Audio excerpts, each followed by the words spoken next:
थी। राहुल ज्योति एक शाम दोनों अपने घर के बाहर खेल रहे थे। तभी उनकी मम्मी, और राहुल ज्योति जरा इधर आओ जल्दी से। तभी राहुल और ज्योति अपने घर को चले आए। जैसे ही राहुल ज्योति घर के अंदर आए और अपनी मम्मी को मुस्कुराते हुए देखकर, क्या बात है मम्मी, आप इतना मुस्कुरा क्यों रही हो? बात ही कुछ ऐसी है, तुम्हारी नानी का कॉल आया था, आज उन्होंने हमें बुलाया है, कल को हम सब नाना नानी के घर जा रहे हैं। फिर ये सुनकर तो राहुल ज्योति की खुशी आसमान छू गई। चलो पैकिंग शुरू कर देते हैं, नाना नानी के गांव चलते हैं और एंजॉय करते हैं।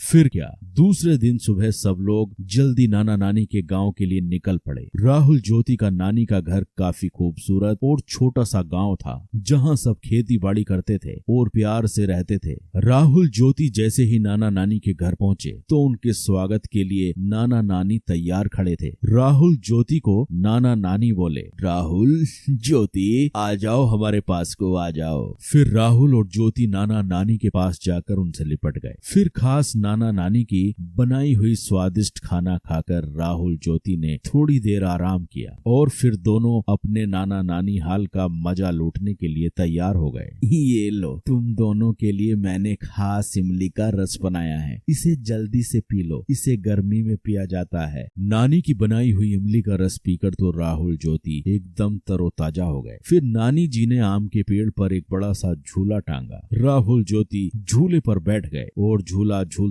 झूलते हवा में बातें करने लग गए और फिर नाना जी के साथ घूमने चले गए। और फिर रात हो गई। फिर राहुल ज्योति नानी जी के साथ रात के खाने के लिए फिर घूमकर घर लौट आए। नानी जी, मैं आपके हाथों से खाऊंगा। नानी मुझे भी खिलाओ ना। ये सुनकर नानी जी हंसने लगी। ठीक है, मैं तुम दोनों को अपने हाथों से खिलाती हूँ। फिर क्या, राहुल ज्योति ने नानी के हाथ से पेट भर कर खाना खाया और खाना खाने के बाद सब लोग सोने की तैयारी करने लगे और फिर राहुल ज्योति को गर्मी महसूस होने लगी। नानी जी, घर के अंदर कितनी गर्मी महसूस हो रही है, पंखा भी गर्म हवा फेंक रहा है, आपके घर में एसी भी नहीं है। हमें तो एसी की आदत है, अब तो हमें रात भर नींद नहीं आएगी। यह सुनकर नाना नानी के साथ सब लोग हंसने लगे। यह देखकर राहुल और ज्योति ज्यादा कंफ्यूज हो गए।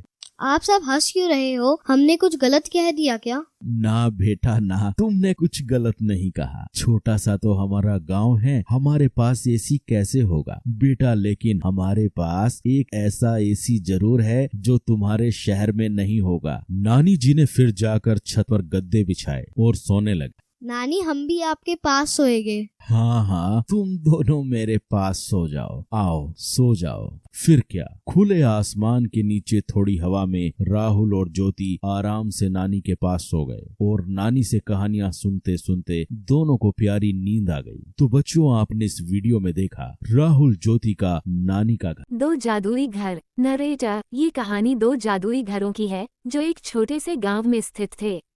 दोनों घरों के मालिकों में बहुत फर्क था, लेकिन दोनों के घरों में कुछ रहस्यमय शक्तियां थीं। एक घर था जो हमेशा खुशहाली से भरा रहता और दूसरा घर हमेशा उदासी से घिरा रहता। सीन 1, खुशी से भरा घर। घर के अंदर हलचल है, बच्चे खेल रहे हैं और महिलाएं मुस्कुराती हुई बातचीत कर रही हैं। बच्चा एक खुश होकर, माँ देखो, हमारी बगिया में फूल और भी खिल गए हैं। माँ मुस्कुराते हुए, ये सब हमारे घर की खुशियों का असर है बेटा। जब घर में प्यार और शांति होती है तो प्रकृति भी खुश रहती है। नरेटर, ये घर हमेशा खुश रहता था क्योंकि यहाँ पर हर किसी के दिल में एक दूसरे के लिए प्यार और सम्मान था। घर के अंदर हर काम प्रेम से किया जाता था और इस वजह से यह घर हमेशा उज्जवल रहता था। उदासी से घिरा घर। दूसरे घर के अंदर लोग चुपचाप बैठे हैं। एक महिला उदास होकर खिड़की से बाहर देख रही है। महिला एक उदास होकर, आज फिर से कोई खुश नहीं है। लगता है हमारा घर कभी भी खुश नहीं रह सकता। नरेटर, ये घर हमेशा उदासी से घिरा रहता था क्योंकि यहाँ के लोग आपस में बहस करते रहते थे। यहाँ के रिश्तों में कोई सच्चाई या प्रेम नहीं था और इसलिए इस घर में अजीब सी नीरसता फैली हुई थी। दोनों घरों के मालिक आपस में मिलते हैं।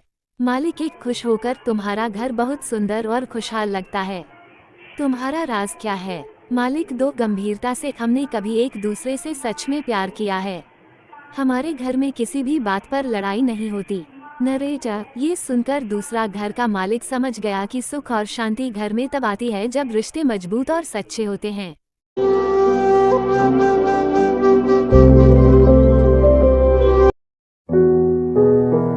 एक छोटे से गांव में एक लड़का रहता था जिसका नाम रोहन था।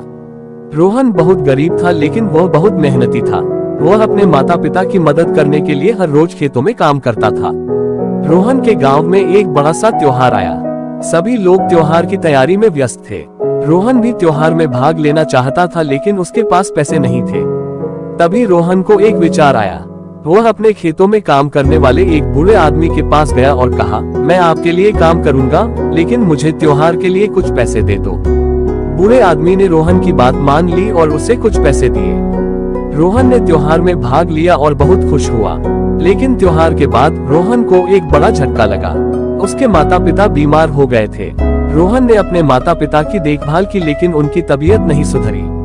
तभी रोहन को याद आया कि गांव के बाहर एक बड़ा अस्पताल है। वह अपने माता पिता को अस्पताल ले गया और वहां के डॉक्टरों ने उनका इलाज किया। रोहन के माता पिता ठीक हो गए और रोहन बहुत खुश हुआ। उसने सोचा कि वह अपने माता पिता की देखभाल करने के लिए कुछ करना चाहिए। तभी रोहन को एक विचार आया।